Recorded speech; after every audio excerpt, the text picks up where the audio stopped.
Hello everyone, and today I'll show you how to set up the Xiaomi Pad 6. So in order to do that, turn off your tablet. Now on the first startup, let's select our preferred language. So simply step in. Now let's select language. I'll choose English. Press next. Now you gotta choose your region where you are situated. For example, I'll choose Austria. Let's press again.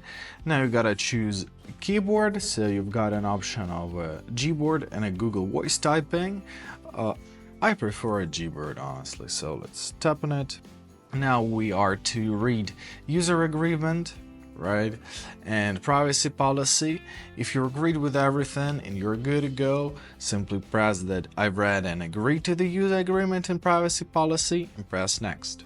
Now we are connect to the Wi-Fi network, so choose your network and enter your password. As you've entered your password and successfully logged into your Wi-Fi, press next. And now your tablet is getting ready. This may take a few minutes. So you can choose to transfer your applications, photos, contacts, Google accounts, and more if you want to do that. If not, simply press don't copy. I'll just do that. And let's keep the process on. So now we are to sign in with our Google account.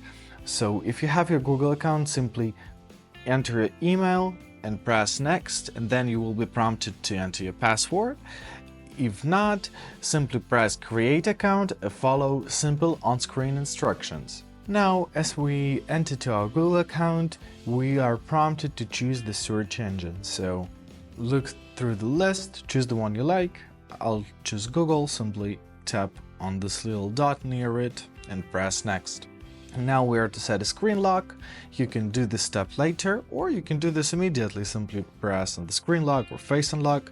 I'll just press skip. Okay, so we're almost set up. Let's press continue. Now we are to set up our Google Assistant and Hey Google once again. If you want to do that, press I agree. But for now, I'll press skip. Skip. Alright. Now a few more seconds. So now you're prompted to set up your Google Pay. Once again, if you want to press add a card, and you will be prompted to add your plastic card, or simply press skip, like I do. Press no thanks, and that's it. Now we've got our final steps of setting up. Now we are prompted to complete a gestures tutorial. So press here. Alright, we've got our little gestures tutorial right here. So simply read and press continue. Now you've got your basic settings like locations and usage and diagnostic data, automatic system updates, personalized aids, user experience program, and MIUI daemon permissions. So simply press next. Now your system is preparing and we're almost set up. Alright, so we're ready to use our tablet. Let's simply swipe up to enter our system. And that's it. Now our Mi tablet is set up. I hope this video was helpful. Thank you so much for watching and have a great day.